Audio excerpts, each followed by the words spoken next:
देवस्य धीमहि धियो यो नः प्रचोदयात्। प्रणाम साधकों। तो गरुड़ पुराण में श्लोक संख्या 10 तक हम लोगों ने पिछले वीडियो में कवर किया। आप लोगों को अगर वीडियोस पसंद आ रहे हैं तो इसको लाइक माइंडेड लोगों के साथ शेयर कर दीजिए, और लाइक कर देंगे तो हमें बहुत अच्छा लगेगा। और अगर आप चैनल को सब्सक्राइब कर लेंगे तो बहुत ही अच्छा होगा, और आप नोटिफिकेशन पे जाके ऑल का बटन दबा देंगे तो हम जब भी अपना कोई नया वीडियो पोस्ट करेंगे आपको तुरंत नोटिफिकेशन आ जाएगा। और उस केस में आप जाकर चैनल में और प्लेलिस्ट वगैरह देखकर पिछली जो बुक्स कंप्लीट हो चुकी हैं वो प्लेलिस्ट भी देख सकते हैं। एक बार आप प्लेलिस्ट चलाते हैं तो सीक्वेंस में वीडियो आपके पास आते हैं सारे, ठीक है जी। एंड प्लीज़ वीडियो को पूरा देखिए, बहुत अच्छी बातें बताई गई हैं। और ऐसा हमने शुरू में इसलिए किया क्योंकि बाद में आप लोग भूल जाते हैं। ठीक है, तो श्लोक संख्या 11 से हम लोग आगे शुरू करेंगे।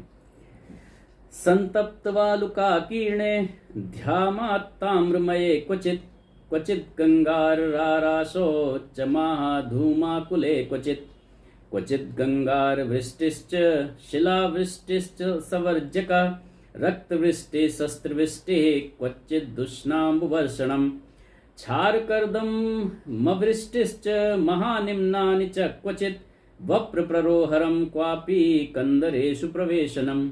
तो आगे और वर्णन किया जा रहा है कि किस तरीके का मार्ग है, यम मार्ग का वर्णन चल रहा है, कैसा रास्ता आपको मिलता है वहाँ पर। कहीं तपी हुई बालू से बालू मतलब रेत से व्याप्त, और कहीं धधकते हुए ताम्रमय मार्ग हैं। तो ताम्र मतलब जो आपका ताम्रपत्र, तांबे जैसा जो है वो तपा हुआ एकदम वैसा, उस तरीके का आपको मार्ग मिलेगा। कहीं अंगार की राशि है, मतलब अंगारे हैं रास्ते में, धधकते हुए अंगारे हैं, उन पर चलना पड़ता है। और कहीं अत्यधिक धुएं से भरी हुई राह पर उसे चलना पड़ता है, जो जीव यम मार्ग से जा रहा है अभी। तो धुएं से भरा हुआ जबरदस्त मार्ग मिलेगा, कहीं कहीं तपती हुई रेत मिलेगी। और जैसा हम पहले भी एक्सप्लेन कर चुके हैं कि ये सब कुछ मानसिक चल रहा है, ये एक्चुअल में नहीं है, क्योंकि देह तो वहां पर है नहीं। तो ये सब कुछ मानसिक चल रहा है, मतलब इस लेवल की पीड़ा हो रही है। पीड़ा आपको समझाया इसलिए ऐसा जा रहा है इन मार्गों से और इनसे, क्योंकि हमारी समझ, हमारी सोच वहीं तक जा सकती है जहां तक हमने स्थूल से देखा है, और हम उसी को फील करके समझ सकते हैं कि इस लेवल का कष्ट होता है। तो इसलिए उसको ऐसे समझाया गया है।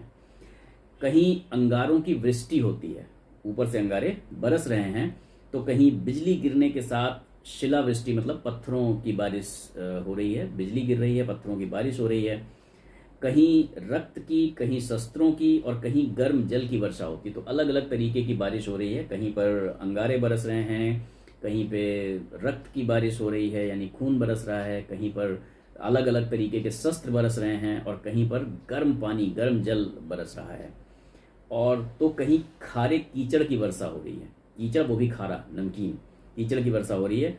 मार्ग में कहीं गहरी खाई खंदक है, बिल्कुल एकदम गहरे में जा रहे हैं, कहीं पर्वत शिखरों की चढ़ाई है, और कहीं दुखद कंदराओं में यानी कि गुफाओं में प्रवेश करना पड़ता है।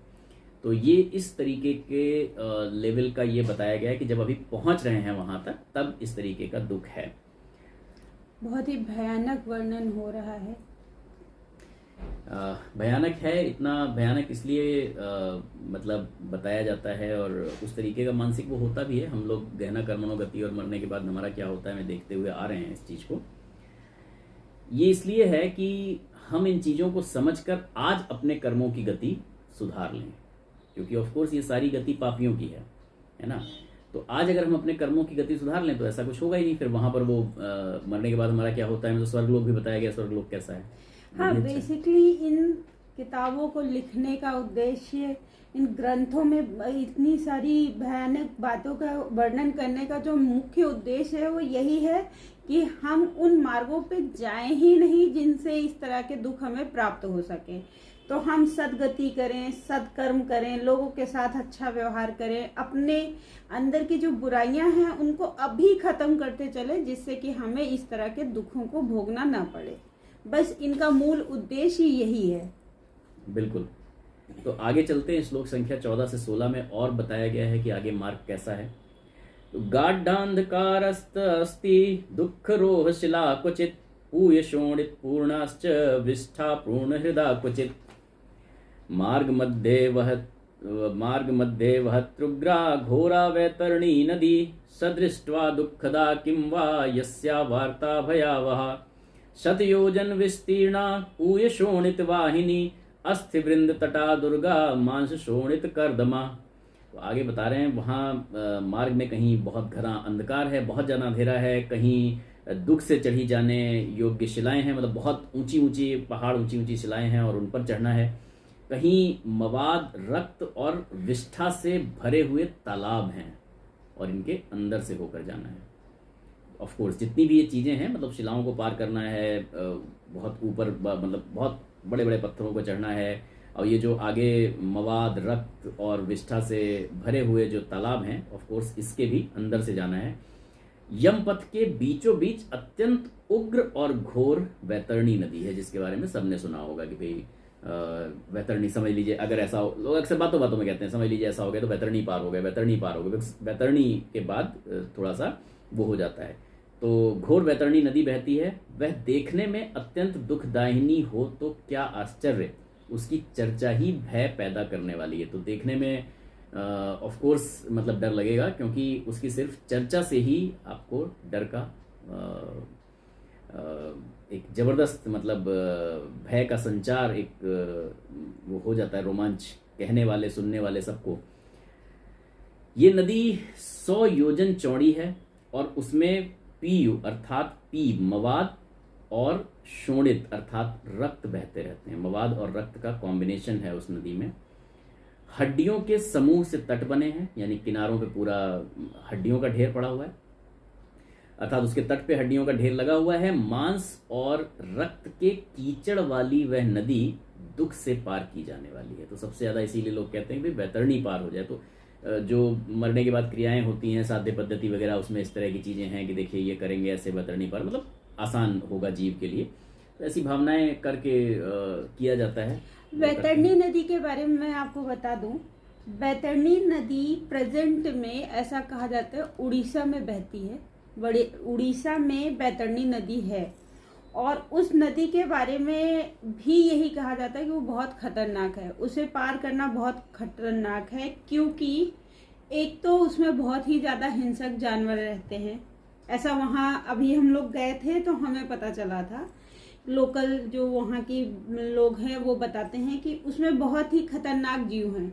दूसरी बात है, जब उसे कोई जहाज या उससे क्रॉस करने की कोशिश करता है ना, तो कई बार उसमें वो पलट जाती है और उसकी वजह से काफ़ी ज़्यादा लोग मारे जा चुके हैं। और उसका जो पानी है ना, वो बहुत गाढ़ा सा जो होता है ना, गाद वाला जैसा पानी वो है और बहुत चौड़ी है। तो जो प्रेजेंट जिसे मतलब आप प्रत्यक्ष तौर पे अगर आप कहें तो आप वैतरणी नदी उड़ीसा में देख सकते हैं, उड़ीसा से होके बहती है और वो रियली खतरनाक है। उसके बारे में वहाँ के लोकल्स बताते हैं कि वो काफ़ी मतलब जोखिम भरा है उसको क्रॉस करना, और कई सारे जानवर, कई सारे इंसान उसकी वजह से मारे जा चुके हैं। और उनकी जो ये हड्डी वड्डी की बात की जा रही है ना, ये वाकई में वहाँ किनारों पे रहते हैं, क्योंकि उसके अंदर जो पशु है ना, आई थिंक मुझे लगता है भयानक मछलियां होंगी, शार्क, रेप्टाइल। एक्चुअली देखिए है क्या कि शास्त्रों में जो भी मतलब जिन नदियों का या जिनका भी वर्णन वो आता है, उसको संसार से ही इसलिए लेकर लिखा गया है कि उस तुलना से आप समझ सकते हैं कि उसकी जो मतलब गंभीरता है या उसकी जो कठिनाई है या दुर्गम रास्ता है। अब आप देखिए बड़ी शिलाओं से कंपेयर किया गया है, मानसिक होगा वहां पर कुछ और, बट एक्चुअल में आप उसको समझ उसी चीज से पाएंगे। तो मतलब वैतरणी की जो अपनी भयावहता है उसकी वजह से वो चीज वैसे रखी हुई है। तो आगे यममार्ग का और वर्णन बताया गया श्लोक संख्या 17 से लेके 23 तक में। अगाधा दुस्तरा पापै केश शैलवाल दुर्गमा महाग्राह्य संकीर्ण समाकीर्णा घोर पश्चित सतैवृता आगतम पापिनम दृष्ट्वा ज्वाला धूम समाकुला कथ्यते सा नदी तार्क्ष्यम कटाहांत घृतम यथा कृमिभिः संकुला घोरे सूची वक्त्र समन्ततः वज्रतुंडैर महाग्रीध्रैर्वार्षै परिवारिता शिशुमारश्च मकरैर्ज लोकामत्यश्च कच्छपै अन्यैर्जलस्थ जीवश्च पूरिता मांसभेदका पतितास्तत्प्रवाहे च क्रन्दन्ति बहुपापिनः हा भ्रातः पुत्रतातेति प्रलपन्ति मुहुर्मुहुः क्षुदितास्त्रिसिताः पापाः पिबन्ति किल शोणितं सासरे द्रुर्धृतापूरं वहन्ति फेनिलम्बोः महाघोराति गर्जन्ति दुर्निरीक्षा भयावया तस्या दर्शन मात्रेण पापाः स्युर्गतचेतनाः। अब आगे श्लोक संख्या 17 से 23 में इस बेसिकली नदी का, वैतरणी नदी का ज़्यादा वर्णन है। बहुत ही अथाह, अत्यंत गहरी और पापियों के द्वारा दुख पूर्वक पार की जाने वाली वह केश रूपी सेवार, सेवार मतलब कहते हैं काई को, है ना, काई से आत्यांतिक भरी होने के कारण दुखम है और दुर्गत है, दुखद है और दुर्गम है। वह विशाल क्राय ग्राहों, घड़ियालों, जैसा आप कह रही थी बहुत सारे जंतु और उसमें भरे हुए हैं, घड़ियालों से व्याप्त है।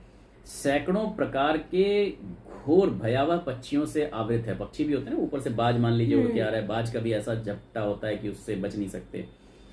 हे गरुण, आए हुए पापी को देखकर वह नदी अग्नि ज्वाला और धूम से भरकर कड़ाह में रखे घृत की भांति उफनने खोलने लगती है। तो मतलब वैसे मान लीजिए शांत भी है तो कहते हैं कि जब जीव वहां पे आता है तो वो और खोलने लगती है। और उसकी कल्पना ऐसे दी गई है कि जैसे कड़ाही में घी भरा हुआ है और तेज ज्वाला नीचे से धधक रही है और साथ में धुआं भी है, उसके साथ में वो जो घी ऐसे खोल रहा है अंदर, वैसा समझिए उफनने और खोलने लगती है। तो आई थिंक जो प्रेजेंट उसमें है, अगर आप ये देखें तो वो जो एकदम से आने वाली बाढ़, एकदम से जो वो होने लगता है, जो कि वहाँ पे बताया जाता है, वो उसी चीज को इस तरीके से। एक्चुअली क्या है ना, हमारे हिंदू धर्म में पुराण, स्पेशली जितने भी पुराण है, वो बहुत ही अतिशयोक्ति अलंकार का यूज किया गया है उसमें। तो इस वजह से कई बार चीजें, एक्चुअली जो आपकी काव्य की भाषा है ना, तो वो तुलनात्मक रूप से चलती है। हालांकि यहाँ पर तो बहुत जो सरल भाषा में गुरुदेव ने अर्थ को समझाया गया है, वरना अगर आप उसको एज इट इज बिल्कुल ऐसा वो ले लेंगे तो आसानी से समझना मुश्किल हो जाएगा। हाँ, मतलब वो होगा ही नहीं, आसानी समझ में नहीं आएगा। तो यहाँ उन्होंने आगे लिखा है कि वो नदी सुई के समान मुख वाले भयानक कीड़ों से चारों ओर संव्याप्त है। घड़ियाल तो हैं ही, पक्षी हैं बहुत भयानक जो ऊपर से अटैक करेंगे, और अगर आप उसमें अंदर हैं तो वो सुई के मुंह वाले, मतलब मुंह से ऐसे डंक मारते रहेंगे, उस तरीके के हैं। अब वो कहा भी गया था, वहाँ लोग बताते भी हैं कि इस तरह के खतरनाक कीड़े उसमें कीड़े हैं, है ना। अब आगे आप देखिए, वज्र के समान चोंच वाले बड़े बड़े गीध और कौओं से घिरी हुई है। ऊपर से वो उड़ रहे हैं, नीचे से अलग चल रहा है, ऊपर से अलग चल रहा है। वह नदी शिशुमार, मगर, जोंक, मछली, कछुए और अन्य मांस भक्षी जलचर जीवों से भरी पड़ी है, जो कि ऐसे मतलब जल में रहने वाले ऐसे जीव जो कि मांस खाते हैं। जल में भी हर जीव मांस नहीं खाता, बट ये सारे हैं जो मांस खाते हैं। उसकी धारा में गिरे हुए बहुत से दुरात्मा पापी रोते हैं, चिल्लाते हैं और हे भाई, हा पुत्र, हा तात, इस प्रकार कहते हुए बार बार करुण क्रंदन रुदन करते हैं। वहां पे आदमी जब वैसे भी जब भाई तकलीफ होती है तो किसको बुलाएगा? अपने प्रियजनों को बुलाता है जिसकी उसे याद आ रही, उन्हीं लोगों को वो बार बार रोते चिल्लाते बुलाते रहते हैं। भूख और प्यास से व्याकुल होकर पापी जीव रक्त का पान करते हैं, क्योंकि वो तो रक्त से ही भरी हुई है, रक्त और मवाद से वही पी जाते हैं उसी को, वो जो भरी हुई है, क्योंकि जब इतनी प्यास लग रही है तो कुछ कर सकते नहीं। वह नदी झागपूर्ण रक्त के प्रवाह से संव्याप्त, महाघोर, अत्यंत गर्जना करने वाली, देखने में दुख पैदा करने वाली तथा अत्यंत ही भयावह है। उसके देखने मात्र से पापी चेतना शून्य हो जाते हैं। इतना भयानक इस नदी का प्रवाह है, जो कि हम लोगों ने अभी अभी वैतरणी नदी के बारे में सुना। हाँ, सुन के ही इतना ज़्यादा वो होता है, तो आप समझ सकते हैं कि जब ये मानसिक रूप से भी ये चल रहा होगा तो कैसा दर्दनाक अनुभव होगा। तो इसलिए कर्मों को सुधार लेने में भलाई है। आगे चलते हैं श्लोक संख्या 24 से 26 तक। बहुवृश्चिक संकीर्णा सेविता कृष्ण पन्नगे, तन्मध्ये पतितानां चत्राता कोऽपि न विद्यते। आवर्त सहस्रे पाताले यान्ति पापिनः, क्षणं तिष्ठन्ति पाताले क्षणादुपरिवर्तिनः। पापिनां पतिनायैव निर्मिता स नदी खग, न पारं दृश्यते तस्या दुस्तरा बहु दुःखद। तो आगे अभी और वैतरणी नदी ही, क्योंकि मेन है तो वैतरणी नदी का ही वर्णन चल रहा है। बहुत से बिच्छू तथा काले सांपों से भरी उस नदी के बीच में गिरे हुए पापियों की रक्षा करने वाला वहाँ कोई नहीं होता, कोई है ही नहीं वहाँ। तो आदमी कहता नहीं कि भाई ये जो इसके आगे की यात्रा है वो अकेले ही पूरी करनी है। उसके सैकड़ों हजारों भंवरों में पड़कर पापी पाताल में चले जाते हैं और क्षण भर पाताल में रहते हैं और एक ही क्षण में फिर ऊपर चले जाते हैं। हे खग, भगवान यहाँ पर गरुण जी को संबोधित कर रहे हैं दोबारा, वह दुखदायी नदी पापियों को डुबोने के लिए ही बनाई गई है, उसका पार नहीं दिखता। वह अत्यंत दुखपूर्वक तरने योग्य तथा बहुत दुख देने वाली है। आगे फिर आगे का वर्णन भगवान कर रहे हैं गरुणदेव से 27, 28, 29 श्लोक में। एवं बहुविधि क्लेशे यम मार्गेति दुःखदे क्रोशतंश्च रुद्धंश्च दुःखिता यान्ति पापिनः पाशेन यंत्रिता केचित् कृष्णमाणास्तस्थाङ्कुशे शस्त्राग्रे पृष्ठितः प्रोतैर्नीयमानाश्च पापिनः नासाग्रपाशकृष्टाश्च कर्णपाशैस्तथा परे कालपाशे कृष्ण माया काकय कृष्णास्तथा परे।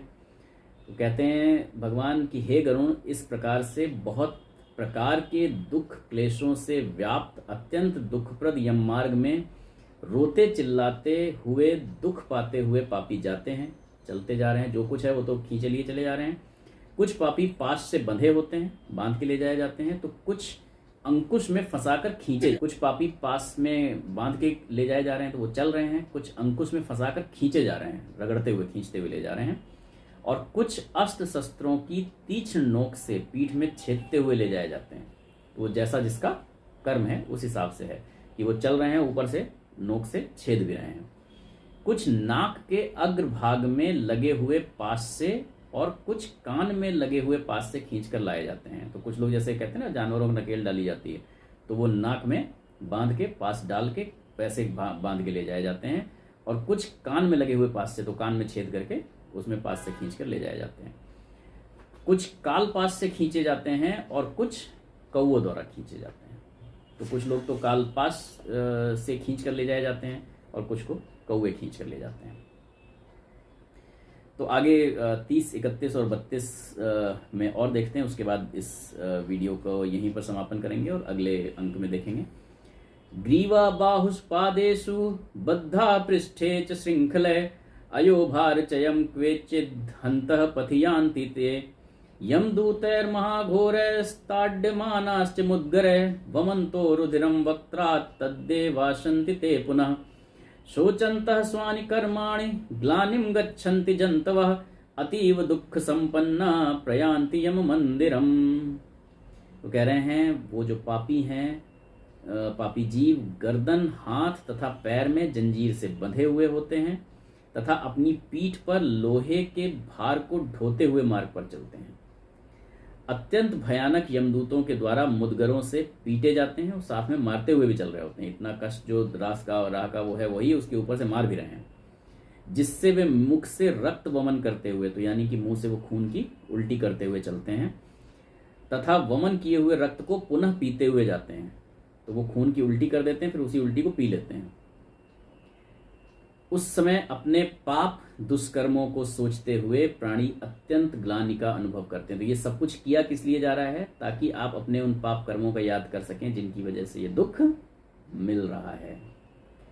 ज्ञान ग्लानि का अनुभव करते हैं और अतीव दुखित होकर यमलोक में जाते हैं। तो आगे यहां से फिर वर्णन चलेगा कि यमलोक कैसा है। ये यम मार्ग, अभी तो केवल यम मार्ग था, आगे यम लोक चलेगा। ठीक है, तो एक बार जगत के कल्याण के लिए शुभकामना प्रार्थना करते हैं और आगे बढ़ेंगे दूसरे वीडियो की तरफ। ओम स्वस्ते प्रजाभ्यः परिपालयन्तां न्यायेन मार्गेण महीमहीषः गोब्राह्मणेभ्यः शुभमस्तु नित्यं लोकाः समस्ताः सुखिनो भवन्तु सर्वे भवन्तु सुखिनः सर्वे सन्तु निरामयाः सर्वे भद्राणि पश्यन्तु मा कश्चित् दुःखमाप्नुयात् श्रद्धां मेधां यशः प्रज्ञां विद्यां पुष्टिं श्रियं बलम् तेज आयुष्यमारोग्यं देहि मे हव्यवाहन प्रणाम।